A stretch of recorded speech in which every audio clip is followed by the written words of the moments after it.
महाराष्ट्रातील प्रत्येक अपडेट जाणून घेण्यासाठी आजच मेट्रो रायगडच्या सोशल मीडिया प्लॅटफॉर्मला लाईक, फॉलो आणि सबस्क्राईब करा.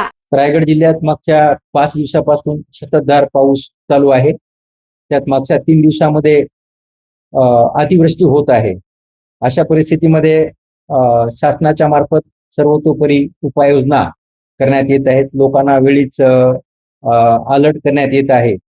आता उद्या आणि परवाही पण 6 तारखेला आणि 7 तारखेला सुद्धा रायगड जिल्ह्यासाठी रेड अलर्ट देण्यात आलेला आहे. या पार्श्वभूमीवरती माझी रायगड जिल्ह्यातील सर्व नागरिकांना विनंती आहे की नदीच्या काठावरती असलेल्या गावांनी नदीच्या पुराचा धोका असलेल्या घरामध्ये किंवा निवाऱ्यामध्ये न राहता आपण सुरक्षित ठिकाणी स्थलांतरित व्हावे. तसेच रायगड जिल्ह्यातील जे दरड प्रवण गाव आहेत त्या गावातील लोकांनी सुद्धा दरडीच्या खाली कुठेही रात्री मुक्कामाला न थांबता आपण सुरक्षित ठिकाणी शाळेमध्ये, समाज मंदिरात किंवा मित्राकडे किंवा आपल्या पाहुण्याकडे सुरक्षित ठिकाणी आपण स्थलांतरित व्हावे.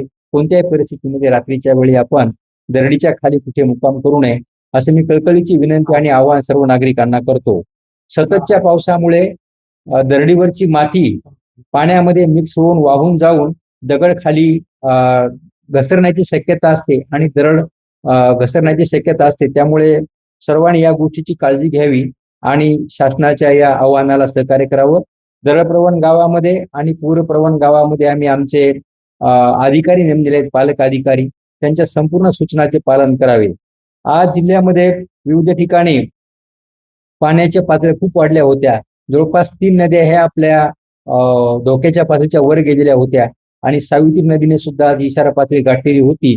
तर आता 3:30 वाजता ओटी सुरू झाल्याच्या नंतर या नदींच्या पाण्याच्या पातळ्यामध्ये आता कमी होत आहेत आणि ती पातळी आता खाली खाली जात आहे. तरी पण सततचा पाऊस चालू आहे. रात्रीतून जर पाऊस वाढला तर आणखी पण आपण सावध राहणं आवश्यक आहे. आपल्या नद्यांना येणारा जो पाणी आहे ते महाबळेश्वर आणि लोणावळा या ठिकाणी जवळपास 175 मिलीमीटर पाऊस आज दिवसभरात झालेला आहे.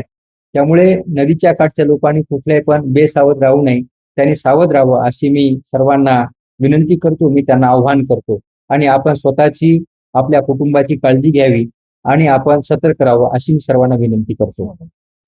उद्या आणि परवा 2 दिवस रेड अलर्ट असल्यामुळे जिल्ह्यातील संपूर्ण शाळांना सुट्टी देण्याचा आम्ही निर्णय घेत आहोत.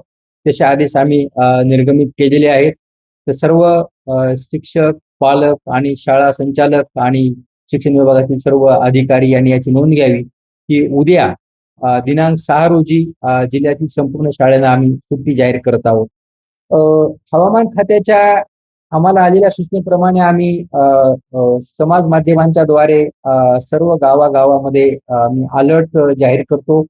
आमची संपूर्ण यंत्रणा सध्या फील्डवरती आहे. प्रांत अधिकारी असतील, आमचे तहसीलदार असतील, सर्व विभागाचे म्हणून लोक असतील, PWDचे लोक आहेत, हे सगळे आमचे स्पॉटवरती आहेत. आजच मी आता भिसेखिंडीमध्ये जाऊन आलो. त्या ठिकाणी आमचे 6 पोकलेन काम करत आहेत. भिसेखिंडीमध्ये 3-4 ठिकाणी दरड कोसळलेली आहे, झाडं आलेली आहेत आणि ती खिंड बंद पडलेली आहे. तर त्या ठिकाणी सगळी यंत्रणा कामाला आहे.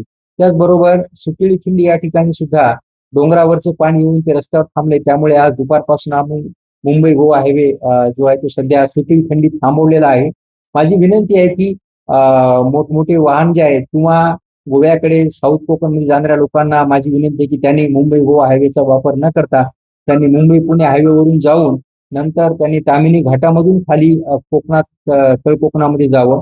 आज रात्रभर तरी असाच पाऊस राहिला तर सुकिळी खिंडीमध्ये पाणी असंच राहील आणि त्यामुळे मुंबई गोवावरची ट्रॅफिक ही बंदच राहणार आहे. त्यामुळे सगळ्यांनी या गोष्टीची नोंद घ्यावी आणि त्यांनी पर्यायी मार्गाचा वापर करावा.